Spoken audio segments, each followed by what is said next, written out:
주님께서 여러분과 함께 또한 사제의 영과 함께 마테오가 전한 거룩한 복음입니다. 주님 영광 받으소서.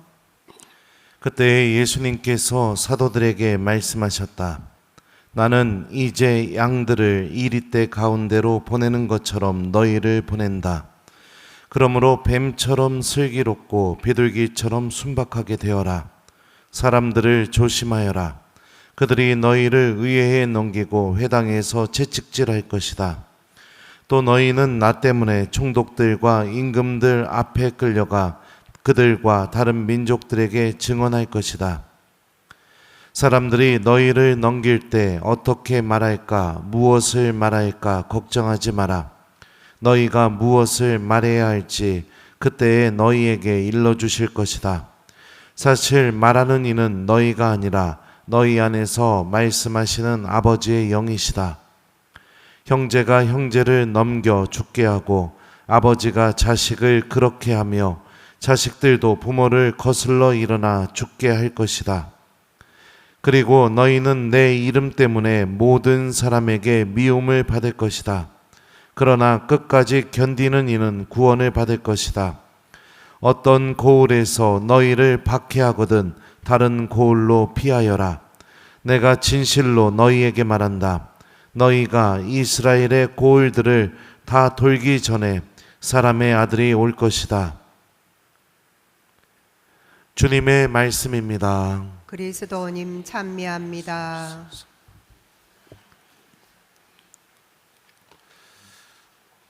오소서 성령님.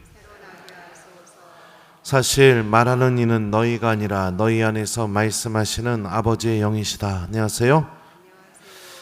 박해가 생기게 되면 우리는 어떻게 해야 될까요? 여기 천안 원성동 성당에 박해가 생겼다고 가정해 봅시다. 이제 성호경만 그어도 붙잡혀 가갖고 다 참수당하고 고문당하고 그럽니다. 그러면 여러분도 어떻게 할 거예요? 1번, 나는 그럼에도 불구하고 성당에 와서 여기서 순교를 하겠다. 2번, 곧바로 도망가겠다. 몇 번이에요? 1번이에요? 와서 순교할 거예요? 네. 예수님은 이런 순교를 바라지 않으십니다. 네. 오늘 복음을 보세요. 어떤 고을에서 너희를 박해하거든 어떻게 하라고 했어요? 예수님이요? 거기 가서 죽으라고 했어요? 아니에요. 다른 고을로 피하여라. 이렇게 말씀을 하셨습니다. 예수님께서 바라시는 순교는 내 스스로 하느님을 증명하기 위해서 내 의지로 하느님께서 계시다는 것을 드러내기 위해서 내가 걸어가갖고 스스로 목숨을 바치는 거, 이거 예수님께서 바라시는 순교 아닙니다. 그러니까 여러분들 잘 기억하세요. 박해가 생기면 도망가세요. 네. 박해를 피하시라고요. 그러면은 예수님께서 바라시는 이 순교 또 믿음을 증언하는 거, 이게 무엇인가? 복음을 계속 보죠. 사실 말하는 이는 너희가 아니라 너희 안에서 말씀하시는 아버지의 영이시다. 이 말씀에서 알 수 있는 것처럼 순교라는 것은요, 철저하게 하느님께서 한 사람 안에서 당신 자신을 드러내시는 것이 순교입니다. 이 놀라운 일은 우리들의 의지나 신념, 무엇인가를 증명하고 싶은 마음, 여기서 이루어지는 게 아닌 겁니다. 박해를 더 이상 피할 수 없을 때, 내가 피했음에도 불구하고 더 이상 피할 수 없는 순간이 돼서 붙잡혀서 내가 감옥에 갇히거나 고문을 당하게 될 때, 그럴 때 그 순간에 결정적으로 하느님께서 우리들의 믿음을 통해서 당신이 어떤 분이신지를 증언하는 일이 벌어지게 되는 거, 이게 순교인 겁니다. 내 의지로 이루어지는 게 아니라 하느님께서 내 안에서 당신을 드러내시는 일, 이게 순교라는 거죠. 그래서 예수님께서 어떻게 말씀하시느냐? 뱀처럼 슬기롭고 비둘기처럼 순박하게 되어라. 여기서 슬기라는 단어는요, 분별력 있는, 생각이 깊은, 신중한, 이런 것을 의미합니다. 속임수를 간파하기 위한 능력을 의미하죠. 순박, 순함이라는 이 단어는 아무것도 섞이지 않은 순수한, 순결한, 마치 아이가 어머니를 온전히 신뢰하는 것처럼 하느님을 온전히 신뢰하는 그런 마음과 자세, 이것을 의미합니다. 뱀처럼 슬기로우라는 말씀은 박해가 생기게 되면 박해를 통해서 드러나는 악에 내 자신을 스스로 노출시키지 말라는 의미입니다. 사력 있게 판단해서 피하라는 얘기죠.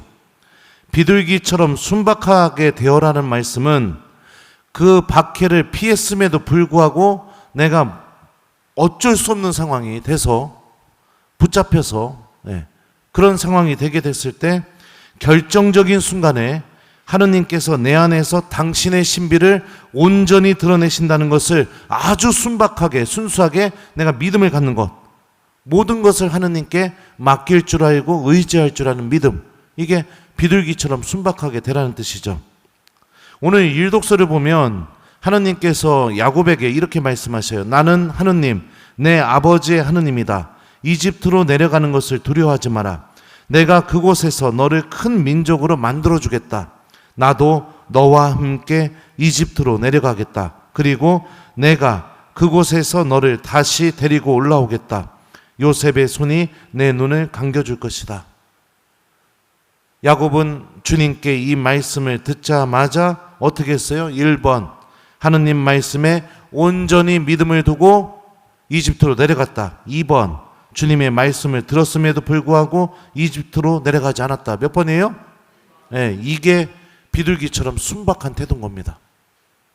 하느님께 온전히 의지할 줄 아는 마음. 그러니까 내가 스스로 막 사람 박해가 있는 곳에 막 달려가서 저도 하느님을 믿습니다. 이렇게 갖고 그냥 순교해서 죽어버리는 거예요. 이거는 예수님께서 원하시는 게 아닌 거예요. 내가 악이 드러나는 곳을 피하고 그랬음에도 불구하고 붙잡히게 되었을 때 내가 이런 상황에서 어떻게 될까? 온전히 하느님께 의지하는 믿음, 그 믿음을 갖게 될 때 하느님이 그 믿음을 통해서 당신 자신을 드러내시고 증언하는 거, 이게 예수님께서 원하시는 순교라는 거죠. 지금은 박해는 없습니다. 그죠? 물리적인 박해는 없지만 박해가 뭐죠? 박해가 뭐 하는 거예요? 1번, 예수님을 믿지 못하게 만드는 거. 2번, 예수님을 잘 믿게 만드는 거. 뭐예요? 예수님을 믿지 못하게 만드는 게 박해입니다. 그죠? 신앙을 버리게 만드는 거. 물리적인 박해는 없지만 지금도 보이지 않는 박해는 넘쳐납니다. 그죠? 하느님을 믿지 못하게 만들려는 문화, 움직임, 그런 생각들, 뭐 이런 것들이 우리 안에서 넘쳐나게 되죠. 그런 것이 내 앞에 드러나게 되면 어떻게 되겠어요? 뱀처럼 슬기롭게 피해야 됩니다. 그죠? 근데 그럼에도 불구하고 내가 그 상황 안에 놓이게 되면 어떻게 돼요? 비둘기처럼 순박하게 하느님께 의지하는 믿음을 가지면서 살아야 되는 거죠. 악을 피하시기 바랍니다. 악이 드러나는 장소에 여러분들 굳이 갈 필요가 없어요. 예를 들어서 누가 험담하거나 막 모이기만 하면 100% 무슨 일이 벌어질지 다 알아요. 거기에 굳이 가가지고 내가 그 사람들을 회개시키고 뭘 해야겠다, 내 믿음을 증언해야겠다, 그럴 필요가 없다는 겁니다. 피하라는 거예요. 근데 그럼에도 불구하고 우연치 않게 밥을 먹으러 갔는데 그 험담하는 멤버들이 그 자리에 있는 거예요. 어떻게 해요? 그러면은 비둘기처럼 순박하게 하느님께 의지하라는 거예요. 이게 신앙인이 예수님을 증언하면서 살아가는 자세인 겁니다. 이게 험담의 예를 들었지만 그것뿐만이 아니죠. 여러 가지. 굳이 내가 저기에 가면은 나 죄 저지를 것 같은 악이 드러나는 그것은 피하고, 내가 어쩔 수 없는 상황에 놓이게 됐을 때는 온전히 하느님께 의지할 줄 아는 믿음을 내가 갖고, 이러면서 우리가 살아가게 된다면 우리는 세상 안에서도 또 일상 안에서도 순교를 삶으로 살아갈 수 있게 되겠죠. 순교라는 이 그리스 말은요, 마르토리온이라고 하는데, 이 단어가 갖고 있는 사전적인 의미가 증언이라는 뜻을 갖고 있어요. 그러니까 하느님이 내 안에서 당신을 증언하고 증거하는 거, 이게 순교인 겁니다. 우리는 온전히 하느님께 모든 것을 맡길 줄 아는 믿음, 이거 하나만 갖고 있으면 하나님이 내 안에서 당신을 증언하시게 되겠죠.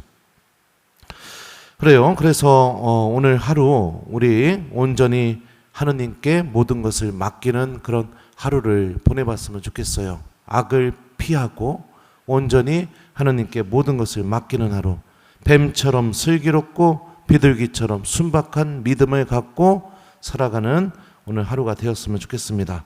숙제드려요. 오늘 숙제는 여러분들 힘들고 어려울 때마다 또 뭐 그런 일을 마주할 때마다 비둘기처럼 순박하게 내가 하나님께 의지하려면 어떻게 했어요? 송호경 긋고 하나님을 기억하세요. 오늘 속상한 일, 힘든 일, 어려운 일, 뭐 별의별 일이 다 생기겠죠? 그럴 때마다 송호경 그으면서 하나님께 의지하는 그런 오늘 하루를 보내보기, 요거를 숙제로 드립니다. 사실 말하는 이는 너희가 아니라 너희 안에서 말씀하시는 아버지의 영이시다. 아멘.